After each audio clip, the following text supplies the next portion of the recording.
إياك نعبد وإياك نستعين۔ ایمان بھائیو تین چیزوں کا مجموعہ ہے۔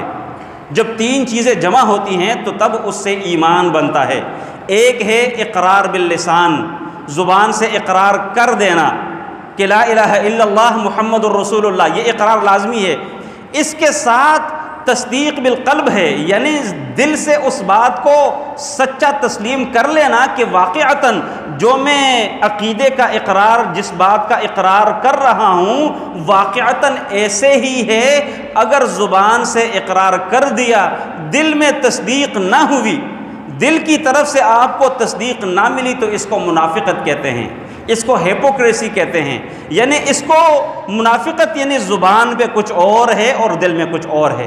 اور انہی منافقین کے حوالے سے اللہ تعالیٰ نے فرمایا تھا ان المنافقین فی الدرک الاسفل من النار، جہنم کے سب سے نچلے گھڑے میں یہی منافق لوگ ہوں گے۔ عبداللہ بن ابی ابن سلول رئیس المنافقین اور ان کے رفقا ہوں گے جو کہ اس رستے کے اوپر چلے تھے۔ بظاہر تو وہ اسلام انہوں نے قبول کر لیا تھا، بظاہر تو وہ مسجد میں آنے والے تھے، بظاہر تو وہ جمعے کے دن منبر نبوی کے پاس کھڑے ہو کے لوگوں کو واعظ و نصیحت کرتے ہوتے تھے کہ لوگوں یہ پیغمبر سچا ہے، لوگوں اس پیغمبر کی بات مانو، اس کی اطاعت کرو، اس کی اتباع کرو، یہی ہمارے لیے کامیابی کا ضامن ہے۔ لیکن اندر سے وہ ظالم اللہ کے نبی کے وہ مخالفت کرتا تھا کہ کسی بھی ایک موقع کو اس بندے نے ضائع نہیں ہونے دیا۔ تو یہ ہے منافقت۔ لہٰذا زبان کی اقرار اور اس اقرار کے ساتھ ساتھ تصدیق بالقلب لازمی ہے۔